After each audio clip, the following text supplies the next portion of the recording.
we lose somebody?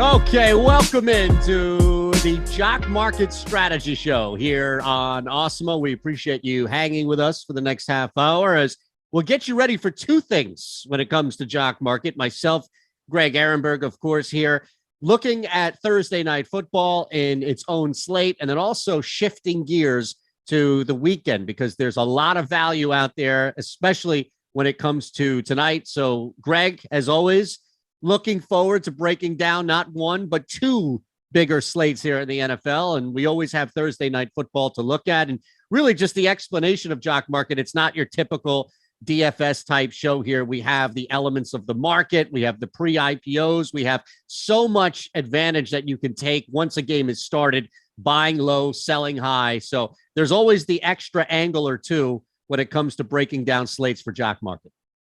Yeah, and I mean, also, if people have any questions at all, whether it's about the main slate or it's about the Thursday night slate, throw those into YouTube chat, and we'll definitely answer them as we get to them. But also importantly, we've got a watchable Thursday night game, which is not always the case on Thursday night. But we've got the Rams, we've got the Seahawks, so game definitely to look forward to today.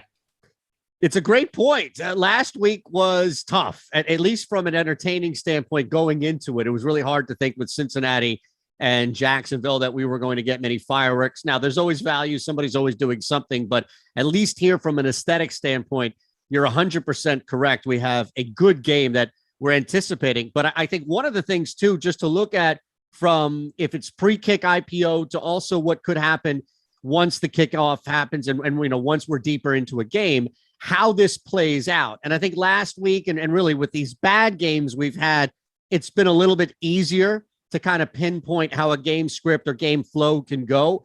Is it a little more difficult? It is for me, and I'm leading Rams. I think the Rams can win this game, but I don't have a definitive picture in my head like I did last week and some other weeks we've had, Greg, where we kind of figure out a definitive game plan moving forward. How do you see tonight, just in general? And then we can kind of fill in the blanks with value, and especially for the IPO tonight.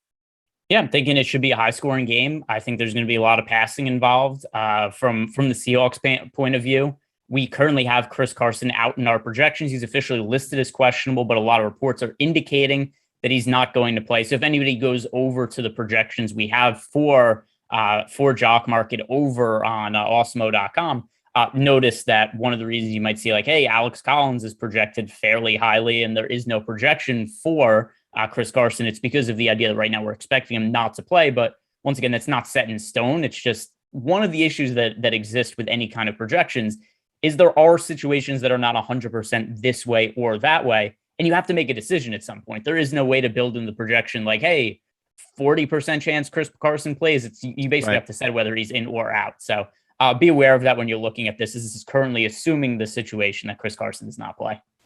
I know that word is terrible connotations by all means, but shouldn't we be more on the assumption that even if he plays, which is unlikely with a neck injury, it's probably not going to be a career night for Chris Carson? I think we should always be under the assumption that players are not going to have career nights. But I know what you mean, though. I think that if he plays, it does seem fairly likely that he would be somewhat limited. But once again, as of now, at least I'm not expecting him to play anyway. Collins is interesting. Well, let's get to him in a second, though, because we have both quarterbacks at the top as far as what we have projected for top fantasy scorer on Jock Market. Again, Matthew Stafford right there at the top at just over 24, and Russell Wilson just under 23.5 points. And now it's about finding value, right, with the IPO and looking at a number that makes sense to bid. So when you look at when we can do individually, if you want, start with Stafford.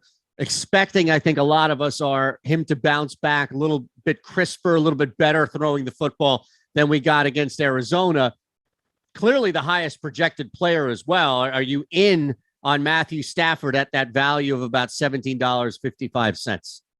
It's going to be hard. Once again, we have the projection for $17.55. We don't know where the bidding is actually going to end up. But one thing that I always take note of in terms of when you're paying a premium in terms of shares of an individual player is pulling this up right now also. So the payouts for the players, it's just such a thin margin of error if that player does not ultimately end up being the top scoring player. So like when you're bidding $17.55 for an actual share of Matthew Stafford, you basically need him to be the top scoring player in the game. So for that reason, I don't know that I'd actually be wanting to go all the way up to $17.55, especially because in this game, there are so many high upside players. There's Russell Wilson on the other side. Cooper Kupp has had a bunch of massive games this year. Tyler Lockett, DK Metcalf. I think there's a lot of players that are in the mix to be the top scoring player of the game. So I don't think I'd actually be willing to go up to the $17.55 of a price for a share of Matthew Stafford that we have. Even the value. See, that's interesting, right? It's not even a matter of looking at where we have a projected value and saying that's the drop dead number, right? Like that's where I stop. where we have Stafford's projected value right now is too high, right? As opposed to it being 1755 and you coming back and saying, look, I get it. There's a risk. I wouldn't go any higher than 1850. This is a stay away from what I'm getting right away because of where his number is. Well, 1850, I would definitely never do based on our projection from like 1755. I would never go above what we have as the fair IPO projection for a player. But the issue is here's the overall valuations in terms of return on a share for a player on Jock Market. First place is $25 for a share. Second place is $20. Third place is $16. So if you're actually getting Matthew Stafford at 1755 per share, you turn a slight profit, he comes in second place. You're losing money if he ends up being the third top scorer. You really need him to be the number one overall scorer to return any kind of dollar value that would actually be worthwhile, in my opinion, at a 1755 dollar per share price. And I just think there's a lot more risk associated with that than upside. It's dropped $1.50, let's say, give or take a couple of cents here, a penny or three for Russell Wilson, but the difference, again, from $17.55 to $15.87 is a much wider gap compared to the difference of where we have Russell Wilson projected from fantasy points, which is basically half a point or so, again, give or take, below Matthew Stafford. So you mentioned the payout there for 1, 2, 3. Now, granted, it's not a major payout by any means if he's the third highest fantasy scorer and Russell Wilson, but at the very least, 1587 on the surface looks a little bit more appealing, or at the very least, a little bit more acceptable to jump in for Russell Wilson than the full nearly $2 more for Stafford. Yeah, and then, once again, it's going to depend what the actual bidding on these players ends up being. I think one thing that's at least good about Russell Wilson, if he was to get bid up to 1587, is that at least then you turn a profit as long as he's one of the top 3 scoring fantasy players in the game, which I think is a little bit more reasonable. So I think anything $15 or lower, I'd be willing to go to on Russell Wilson, because once again, it gives you a little bit more wiggle room, where as long as he's one of the top 3 scoring players in the game, you have a pretty good chance of overall coming out ahead, considering that Russell Wilson and Matthew Stafford, at least in this game, we have 3 players that are projected well above everybody else in terms of fantasy points, that being Matthew Stafford, Russell Wilson, and Cooper Kupp. They're kind of in a tier of their own. So it's nice to be able to get Russell Wilson and say, like, okay, as long as I'm below the $16 number, I'm going to be making a profit as long as he's one of the top 3 scoring players. But once again, once you get anything above $16, it's pretty thin at that point. So to me, anything like $15 below Russell Wilson, that's where I'd start to really consider it. Let's move off the quarterbacks here and see people popping in on the chat. We suggest, if you haven't already, hit that thumbs up button, make sure you're subscribed. And look, you can take advantage of what we're doing here with Jock Market. We'll match your first deposit up to $50. So you throw 50, use our promo code Awesemo. We'll match another 50. That's $100 to have some fun and win some money with. Cooper Kupp, and clearly based on what we've seen so far, I know last week was kind of tough for everybody involved, but Kupp sits here with maybe, and again, we'll get to the 2 receivers for Seattle in a second, Greg, but if you look at what the payout is for even top 3, being under being under $15 at $14.23 for Cooper Kupp, you're not shooting to be the third highest. You want him, of course, to be the highest, but there's a little bit more of a cushion if for some reason he's the second or third highest scorer. And look, outside of the 2 quarterbacks, wouldn't he stand the best chance of being the highest scoring player tonight? Yeah, per our projections for sure. I mean, we have Matthew Stafford, Russell Wilson, both projected for around 24 fantasy points. And then we've got Tyler Lockett projected for 20, Cooper Kupp, projected for 21.71. The next closest player to him is Tyler Lockett at 17.75. And then I also think it's relevant to look at what our projections are for the individual players compared to what the projections are up on Jock Market, because I do think that people tend to place bids based on that information. And on Jock Market, they right now have Cooper Kupp also projected to be the third highest scoring player in the game, but they have him scoring 18.73 fantasy points. We're at 21.71. So we have Cooper Kupp projected quite a bit higher than the numbers that are over on Jock Market. So that makes me think there's a good chance we could get a little bit of value here on Cooper Kupp. The 2, and it's tough because, we've seen Tyler Lockett dominate. We've also seen in his past a couple of big games and then kind of disappear. Whatever we can expect from a healthy DK Metcalf, although he's projected just below And some of that, I imagine, could be recency from what we've seen this early start of the season from Lockett. But now we're starting to be in that range of two guys, especially on Seattle's side, that do have that boom potential to have huge games. And then look, I mean, you're getting both of these guys under $11. Even if they finish third, Greg, that's a decent margin that we haven't had for any of the guys we've mentioned so far. Yeah, so Tyler Lockett's very, very inconsistent. And if you look at some of his games last year, there were times where it was like, hey, he's the best player in on any given slate by a really wide margin, and then just other times where he totally sucked, and there wasn't really much rhyme or reason or pattern to it. So you just go back to last week, so week 3 against the Cowboys. He ends up having 13 targets, 9 catches, 100 yards, 3 touchdowns. And I remember he becomes a chalk DFS play the next week, and everybody's on him. He has 2 catches for 39 yards, and it was like, whoa, what the hell is that? We're chasing Tyler Lockett again next week. He goes 4 catches, 44 yards, and he goes, I'm done with this Tyler Lockett. We're not rostering anymore. Then he goes up against Cardinals, 15 catches for 200 yards and 3 touchdowns. There's a lot of variance there. He's really hard to nail down. But one thing I think that is relevant here, at least in terms of Tyler Lockett, are projections compared to the projections over on Jock Market.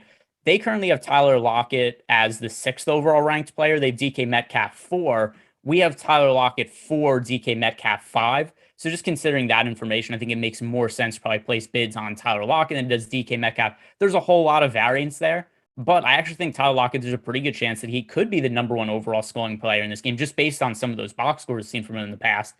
But the idea that you also get a dud from him, also fairly likely. So boom bust play, but if you want to really roll the dice and have somebody who has a chance for a lower IPO price to kind of break the slate and be the top scorer, I think Tyler Lockett's worth rolling the dice on.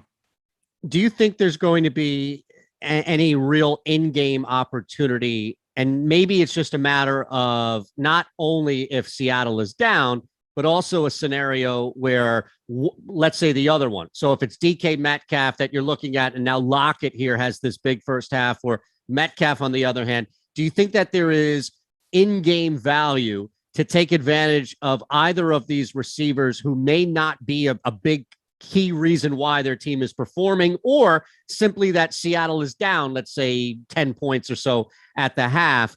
Do you look at either one of these guys more so than maybe even a Cooper Kupp in that scenario?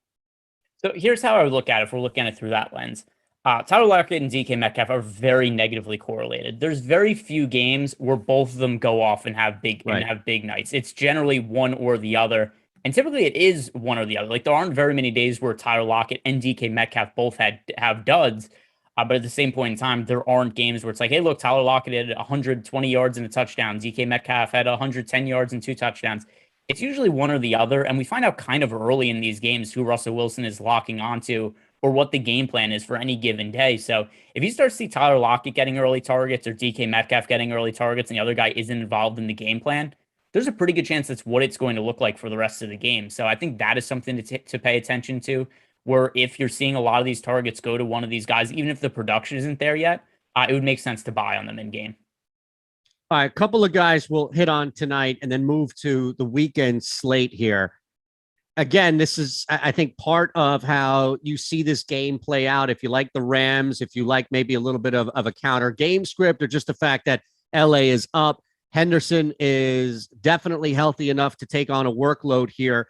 We have him projected as the 6th highest scorer here at 14.74, but now we're in that realm of everybody's projected value being below $10. So he's the highest at just under 9, but you're just under doubling your money if Darrell Henderson here becomes the 3rd highest fantasy scorer, which could be with projected carries. I mean, even the books have him at around 15.5 as far as a projected carry load. So Henderson is maybe a sneaky play because his value is so low. And if he's carrying the football, maybe a touchdown or big run or two, it's not necessarily the easiest path, Greg, to being the top fantasy scorer, but could be as far as number 3, and you're still near doubling your money.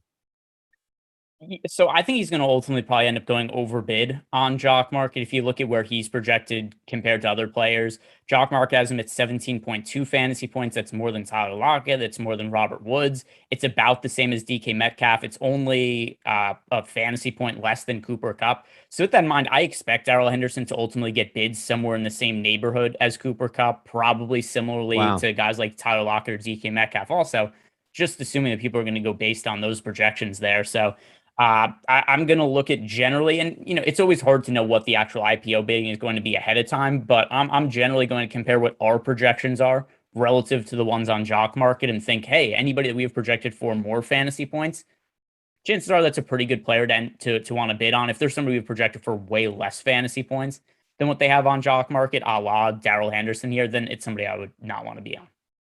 All right, before we end where we began referencing Alex Collins or maybe somebody below that is a sneaky little play there. You mentioned Robert Woods, and clearly it's been a disappointment. We get reports coming out this week that no, they're emphatic about involving him more. We do have him projected just under Darrell Henderson at 14.26 and just under Henderson, really a buck or so less at 778. I don't know how much you anticipate that value going up as far as him being heavily bid on, but what to do, Greg Ehrenberg, with Robert Woods tonight, if anything? Yeah, he's probably just a player to stay away from for me. We don't need exposure to everybody on Jock Market. It's not, like FanDuel or DraftKings. We're trying to find out who are the best plays of everybody involved. I'm just not sure what to make of Robert Woods, and I'm fine with him in terms of the Jock Market type situation. I'm just not interested in him. The targets haven't been there so far. Like you said, there's been the coach speak that they're going to try to up his targets. I generally tend to not believe it until I see it. But there just hasn't been enough volume going to Robert Woods right now. We have a decent projection on him. Jock Market has a decent projection on him. Other people could go bid on him, and if he's great, so be it. If he's bad, also so be it. But I have no confidence in him right now because we've also seen guys like Van Jefferson has been getting comparable amount of targets to him. And then also, if you look at yearly leagues heading into the year, Robert Woods was actually picked before Cooper Kupp in a lot of leagues.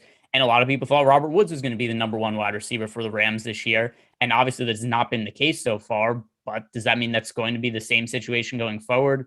No, not really. But it's one that I honestly don't have a really great read on. And I'm a little concerned that Robert Woods is just never going to get the workload that we've seen in previous years. What do you do with Alex Collins? And let's just assume here that Chris Carson, part of me, is not playing tonight as reflection here of what we have for both Collins' projection as well as his value pre-IPO or pre-kick at 697, the projection at least. Are you interested in Collins, knowing that he's going to take the lion's share of the workload and maybe Seattle does start to run the ball a little heavier? I don't even know if it's worth it to take that risk, although he is below $7 at least projected for his value. I don't think there's a real need to bid on him until we get news on Chris Carson because the IPO period lasts right up until a kickoff. So with that in mind, if Chris Carson plays, obviously we don't have interest in Alex Collins. But then even if Chris Carson's out, we assume Alex Collins is starting. We don't know that for sure. But just because of the way the IPO period works, we don't really have to make any moves until we get more information. But once again, I think the 697 fair IPO projection we have for him, I don't have any kind of issue with that. So if Chris Carson gets ruled out, I'd be fine bidding anywhere below $6.50 for Alex Collins. But it's also a thing. Let's wait and see, get more information. I wouldn't just when the IPO bidding opens, I wouldn't immediately say like, oh, give me, shares of Alex Collins for $5. Like we could wait and see what happens with Chris Carson. Is there anybody else before we look at the weekend here? You did mention Van Jefferson. I don't know if there's anybody, maybe a big play guy who could only get 3 grabs for 110 yards and a touchdown and be good enough to finish third on the night, as big of a risk as that may be. And normally we focus on the heavy hitters for a Thursday night slate. So I just want to make sure we didn't leave anybody off the table that you're looking at with some value there. Not really. I mean, if the bidding ends up being really low on somebody like Deshaun Jackson, I think his odds of success are really low, except, there's always the chance that Deshaun Jackson catches a 40, 50-yard touchdown pass. And then if you're able to get him for $1, $2 or something like that, and then all of a sudden it's like, hey, he's the 7th or 6th top scorer in the game because he got 1 long touchdown pass. So Deshaun Jackson, if you get him for really cheap, he has that home run upside. But other than that, nobody really. All right, well, let's look now. And again, we're a couple of days out, so things are going to change, news, injury. There are plenty of variables that are going to factor into what happens today as we look at the weekend to what actually is going to happen leading right up to kick. So is there a general approach that you have? Because you and I normally talk about one game, and it's much easier when we have everything enclosed here on the single game. But what is different in your approach looking at a much larger slate here with a bunch of games on Sunday? It's really no different approach. And I think that that's also something that just in general for a lot of DFS, you still just want exposure, especially for Jock Market. And you just kind of want exposure to whatever the best value is. And the thing also with Jock Market in terms of the projections we have is that you just look at the players and here's what we have as our fair IPO price. Here's what their actual what they're actually getting bid at, and you just make moves based on that. Like there's no need to play within a salary restriction. There's no need to build lineups with any kind of correlation or anything on Jock Market. You're just bidding on individual players. So ultimately, I don't think it should be anything more complicated than these are the players who are going the most below value relative to our projections. Yeah, and looking across the slate here, that's kind of the biggest advantage you have ahead of time is trying to find somebody if there is value in a game per se, right? Like Christian McCaffrey, for example, probably not going to play, maybe, but even still could be limited. Chuba Hubbard going up against an Eagles defense that has given up 100+ yards to Greg Ehrenberg, it seems like each and every week. So things that would not be the case. I take one hit. I take 80. One hit. I take one hit and just disintegrate. Don't sell yourself short. I've watched this defense up close. But is that an area or maybe an example? And if you have a better one, then by all means. But is that an example of somebody that, or at least this situation that you can look at ahead of time and factor in somebody taking advantage of circumstance also with a bad matchup or a good matchup for them, but a bad matchup for the opposition? Not really. I think you're kind of overthinking this in terms of we could really look at it from a standpoint of, hey, we have just throw out a random player. We have Kyler Murray projected for the most fantasy points this weekend. We have him being the most likely player to be the top scorer. And then you go and look on Jock Market. Right now, they have Kyler Murray projected 5th. There's a chance that he ends up going for less dollars per share than he should. And in that kind of situation, I think there would be value on Kyler Murray. So I want to bid over the top of the field on him. But I don't think it's hard to know ahead of time, like where the value is going to be, especially with the slate on Sunday. I don't know where the players are going to get bid on, but I really think the best course of action is just compare some of the projections we have on the site to where players are getting bid on Jock Market. Right. Okay. So that's again, the strategy there is definitely intact. And you're right. Wouldn't be the first time I've overthought something. So I appreciate the correction here. I'm just looking and maybe it's just a matchup per matchup. Has there been something that you've looked at knowing that things can change drastically this weekend where you do find wiggle room, as you mentioned, with Kyler Murray being such a high projection for us, but for whatever reason, Jock Market having a guy 2 to maybe 3 ranks below where he should be based on our projection? Because that's probably the best place to start. And you started right there at the top with Kyler Murray. Yeah, and so there's a couple ways to look at. Also, there's the ability to short players on Jock Market. Yes. So something else I'd be looking at is which players are potentially could get overbid on Jock Market. And one thing I think is kind of interesting is they have Justin Jefferson, who I think he's a great fantasy player, but they haven't projected to score the 4th most fantasy points of any player this weekend. And we don't have Justin Jefferson anywhere near there. I mean, we have Justin Jefferson as one of the best wide receivers of the week, but just in terms of wide receivers, still, these are the wide receivers we have above him. We have Devontae Adams projected for more fantasy points. We have Deebo Samuel projected for more fantasy points. We have DJ Moore projected for more fantasy points than Justin Jefferson. So we have him 4th overall, and just in terms of wide receivers. On Jockmark, he's 4th amongst all players, where the only players above him are Patrick Mahomes, Josh Allen, and Derrick Henry, where we have Justin Jefferson 20th or so. And with that in mind, it's really hard for a wide receiver to consistently outscore quarterback. So I think that could mean that we see a really high IPO bidding go up to Justin Jefferson, he could potentially be somebody who would be worth shorting for that reason.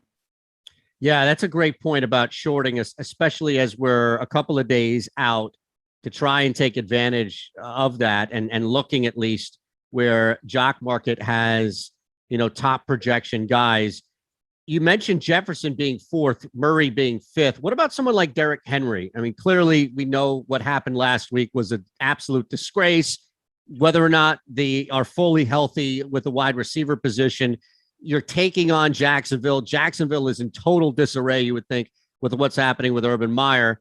It's also not a terrible matchup for Derrick Henry as well. We have him below Mahomes and Allen. And to your point about how difficult it is for any non-quarterback to be the top scorer each week, Henry, I think, stands one, if not the best chance based on his matchup and what we're expecting. Is there anything you can do there, knowing that you only really have two guys in front of him projected? It's not as big of a gap as Kyler Murray, but at least there's a legit pathway to him being the top fantasy performer this week.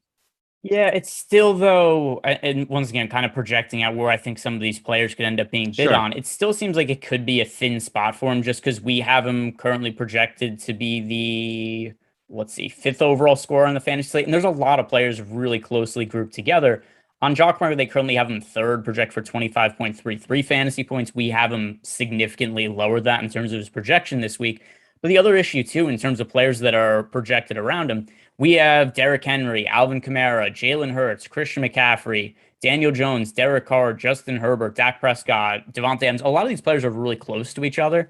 And I just don't know that there's any one of these guys that really want to, stake my claim to and be like, okay, I'm confident this guy is going to be the first, second, or third highest fantasy score of the week. So to me, I think that once again, as long as we have him projected somewhere similarly in terms of rank compared to where he is on Jock Market, chances are there's probably not going to be a whole lot of value there. Is there anybody that you've seen that's maybe in like that 15 to 25 or even 30 range that you think we can take advantage of? Look, Trey Lance is expected, right, to start with Garoppolo hurt. I'm looking at quarterbacks here more so than like an Adam Thielen, who we have as far as, the 35th projected wide receiver. Is there anybody that you've seen maybe from a quarterback standpoint? I don't know. Daniel Jones runs absolutely all over the place against the Dallas Cowboys. Now all of a sudden you have him at 26 and he can be the third highest. Probably not. And I'm giving you some long shot scenarios. I understand I'm giving you long shot scenarios, but I'm just curious if you've scrolled down and maybe there's a name or two that popped out that you're thinking, all right, Jock Market has this person way too low compared to our projections on Awesemo.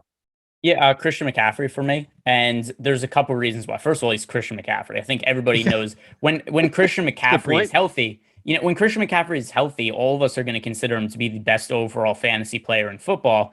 And all indications right now are that he's going to play and be fine for Sunday. If the information changes by then, so be it. But at least as of now, it appears that he's going to be fine. And last year, remember we saw games last year. He dealt with a lot of injuries last season. But the games that he did play, there were these reports from like Ian Rappaport, other reporters like, hey, he's going to be on a snap count this week. We're not going to see full workload for Christian McCaffrey. And then he comes back from injury against the Kansas City Chiefs. I forget exactly what week it was, but I have the box score in front of me. And all indications were Christian McCaffrey is not going to play a full workload. He gets 18 carries for 69 yards and scores a touchdown. He catches 10 passes for 82 yards and scores a touchdown there. So overall, you're getting about 150 yards of all-purpose yards from him, 2 touchdowns, 10 receptions for PPR points. And I kind of think it's baked into the projections here a little bit over on Jock Market that we're going to see him potentially limited. So they have Christian McCaffrey 23rd right now, and that's way too low for Christian McCaffrey, the kind of upside he has. So Christian McCaffrey, I think, would be the guy who's in that 15 to 20-ish range that is a very legitimate potential to be the number one overall scoring player. Awesome. That's amazing, man. We covered Thursday night. We covered Sunday. Outside projections, of course, everything is subject to change, but you can't blame us now for not being prepared, at least for where we have both projections on Awesemo to Jock Market. Take advantage of this promo code Awesemo, AWESEMO, and we'll match your first deposit up to $50. Greg just gave you a bunch of insight for both tonight and Sunday. So imagine the damage you can do with $100. You put in 50, we put in 50 at Ehrenberg DFS. Make sure you thank him tonight who did you have? Cup as being kind of an outside shot outside of the quarterbacks to be the top fantasy performer tonight? Let me think. I mean, if you he can't do a quarterback. No, it was. I think the one that I liked most was Tyler Lockett relative to where he's projected on relative to where he's projected on Jock Market. But once again, it's all going to depend on what the actual IPO of the bidding is. Appreciate everybody following us, hanging with us. We'll be back next week, another Thursday night football game. Thanks, Tyler, producing, and thanks to Jock Market for powering this program. Hit that thumbs up button on your way out, and make sure you're subscribed here to the Awesemo DFS channel. Have a great night. For Greg, for Tyler, for Jock Market, I'm Eytan, and good luck.